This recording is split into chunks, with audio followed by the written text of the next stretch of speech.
Alright, there are the two types of looping in the Python programming language. The first one is a for loop and the second one is a while loop. So the basic syntax of for loop is that you just write a for, and after the for you need to declare a variable. So I just name the variable x. Once I write the x, the for loop automatically generates the variable in the RAM. Alright, after declare the variable, we provide in, which is a part of the for loop. Now after the in, we write iterable data. So the iterable, I just said in the previous class, it's a collection of data. So I use a range iterable because I want to print out 1 to 100 numbers. So I use a range iterable, and in this range I provide 1 to 100. So 1, 100. Alright, so this program will print from 1 to 100. Alright, but it's wrong. In the human sense, they're going to print 1 to 100, but in the Python language, they're going to print from 1 to 99. So what's the reason? So the Python language always neglect the last digit. So what I say, it's always neglect the last digit. So what are you going to do? Just make number bigger, 101. So now it's going to print out from 1 to 100. Okay, a semicolon to make indentation. Now what is indentation? So the for loop indentation indicates that whatever you write in the indentation is a part of the for loop. Okay, without indentation you cannot write anything in the for loop. Alright, let's say I'm gonna print. So I just write a print, and in this print I'm gonna print out x. Alright, now control S. Let's print out. Okay, what we get the result perfectly. We got hundreds of numbers. Alright, 1 to 100. Okay, let's see what happened in this code. So when you run for x in range 101, so the first iteration. Now the first iteration means first loop. So how many loops are we going to run? We're going to run 1 to 100 loops because we set the range for 1 to 100. Alright, so when the first loop runs, the in help us to copy the value of the range value into the x. So when the first iteration runs, the range has first value, meaning the first loop run, and the 1 is copied into the x with the help of the in, and we print out the value of the x, which is 1. Alright, what I said, when the first iteration run, the range has 1 and the 1 is copied into the x, and with the help of the in, and the print x will print out the value of the x, which is 1. And next time, when the second iteration run, the range is 2 and 2 is copied to x, and it's gonna print it out. So this is how the range work, and it's printed the 1 to 100 numbers, right? So this is really easy. So let's choose with other iterables. Okay, let's suppose I'm writing a string character contest, and I want that every character of this string must be printed on my console screen separately. Alright, so control S, and let's see the magic. You see that const is separately displayed on my screen. This is how you can use the for loop to printing of something. Okay, you can use for loop to multiple printing. So, okay. Now I just multiply the x with 6. Now, before I'm going to show you command from, let's see what will happen. When the C will print out, this will multiply by 6. That means it will print out the 6. Alright, 6 times C. And the next one, O, will be print out 6 times, and N will be print out 6 times. So let's control S and let's see the result. Okay, we get a result perfectly. We get 6 times C, 6 times O, and TEST. Oh, that's a really great tutorial about it. So I hope you learn about how you use a for loop in different things. Alright, now we're going to learn about the while loop. So the while loop is my most favorite loop in the Python programming language because of its simplicity and easy syntax. Not like the for loop, which has the longest syntax. Alright, so to write the while loop in the Python programming language, we just write while. After that while, I just write a semicolon. Now, in between this semicolon and the while, we write our condition. Now let's talk about the conditions. So we all learned about the conditions in the variable data types chapter. Now the conditions are all based on the true and false. So to make this condition in this state, I'm gonna write a variable I and save a value 1 in it. Alright? And now let's come in the while and semicolon between, and now write our condition. Okay, I make a condition I is lesser than 10. And now this is a true condition. 1, which is store into I, mean I is 1. 1 is lesser than 10. So it's a true condition.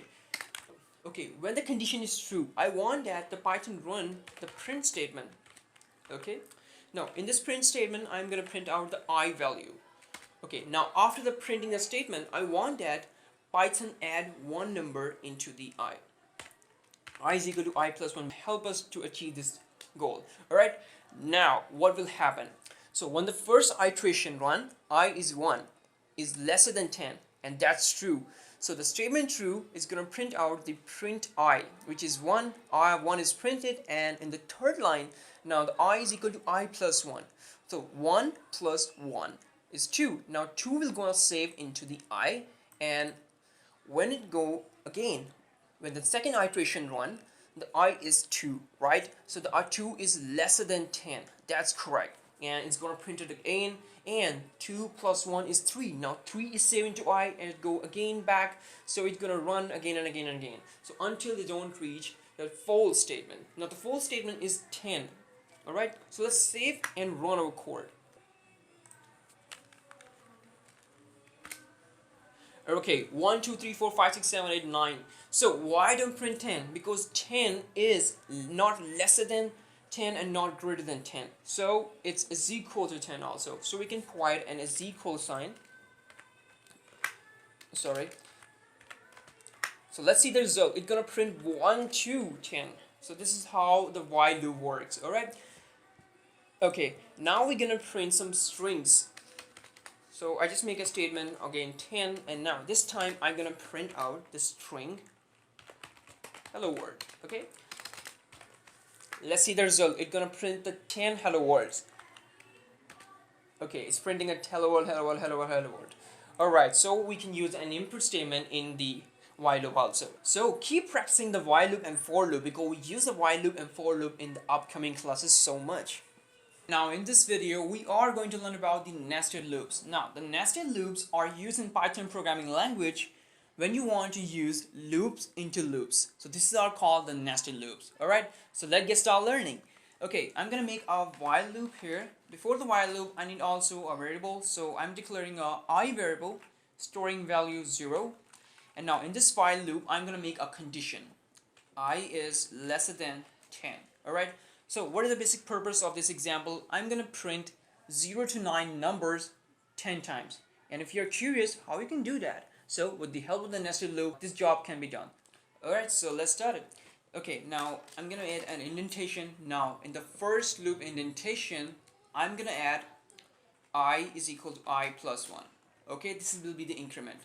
And after that, I need another variable for the second loop. So I'm declaring a second variable, which is j. And j storing value 0 also. And after the j, I'm going to declare another while loop, the second while loop, which having a condition j is lesser than 10.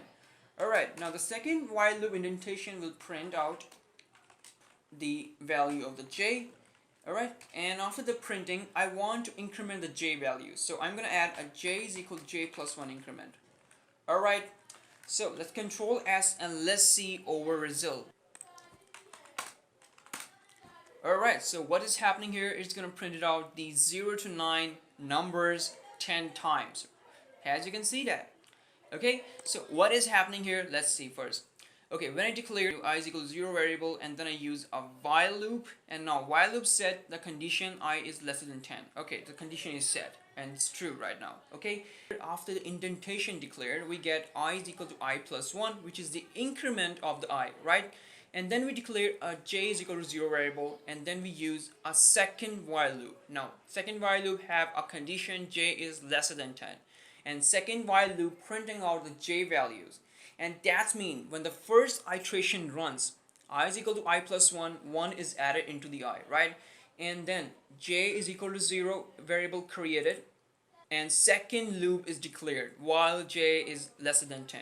And now when the second loop is complete, mean the second loop will go from 0 to 9.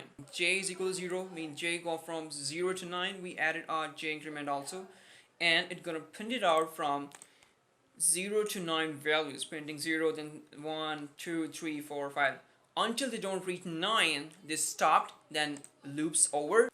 then come again to the fifth line, starting the loop. Now this time I is 1.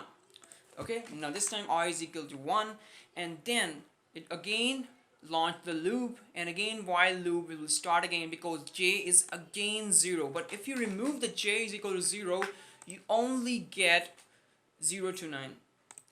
Oops, so sorry for that. J is equal to 0 will be outward of this, and now you see the result, then you get 0 to 9 counts.